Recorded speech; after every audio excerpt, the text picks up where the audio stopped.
મારો દીકરો છે મારો દીકરો બસ બસ હવે રડાઈ નહીં હવે બસ બસ હવે હાલો હવે પપ્પા આવી ગયા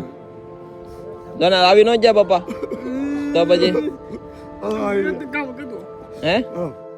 અચ્છા સાળા કરે તો આ ટી શર્ટ હું કામ ખાવ છો સમજો તો ટી શર્ટ હે લુગડા બગાડો આ લીગા આ હું કામ ખાવ છો ખાવાનું મળે છે એ ખાતા નથી આવું કેમ હશે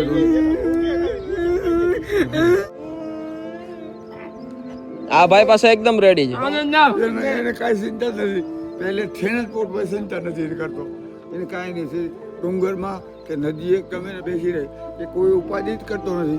પણ આ ભાઈ નું બરોબર છે એનું શરીર ઘણું બની ગયું છે નહીં તમારું ભગવાન તમે મળી જાય નહીં બસ આની માટે ભગવાન મળી જાય તમે અને તમે નામે ધરાવ્યું એ પણ એને ઉગી ગયું છે હા હા હે ને ઈલુભાઈ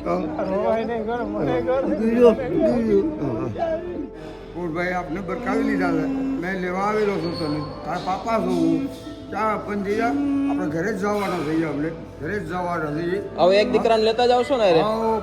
બરાબર જો બધું આમ એની તબિયત નું બધાનું ધ્યાન રાખજો અરે હું ડોક્ટર એમને છે ને ટી શર્ટ ખાવાની આદત છે કાંક કર્યું એનો યાદ આપણે હો ને હા અને ધ્યાન રાખજો ભાઈ નો અને બાકી નો હચો પાછા લેતા હોય ભગવાન રાખે એનો મોકો અને પાછા નો हचो तो लेता हो जो हो ने दोस्तों आपने देखा आगे कि एक बाप और बेटे का क्या प्रेम होता है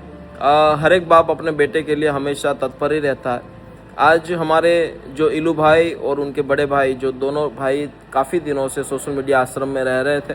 और आज उनमें से हमारे एक जो बड़े भाई थे वो काफ़ी दिनों से पापा की जिद कर रहे थे जिसके कारण अभी उनको घर लेके गए हैं थोड़े दिनों के लिए ताकि उनकी जिद का जो दिमागी स्थिति है शायद सही हो सकता है तो आज कोशिश करिए दोस्तों कि उनकी जो घर की परिस्थिति है बहुत ही गंभीर एक झुपड़े में रहते हैं बट चलो ठीक है उनका पिताजी ने सामने से बोला कि मैं उनको लेके जा रहा हूँ तो अभी आज उनको लेके गए हैं और यही कहना चाहते हैं कि हर एक व्यक्ति बदल सकता है बस थोड़ा सा प्यार और मोहब्बत से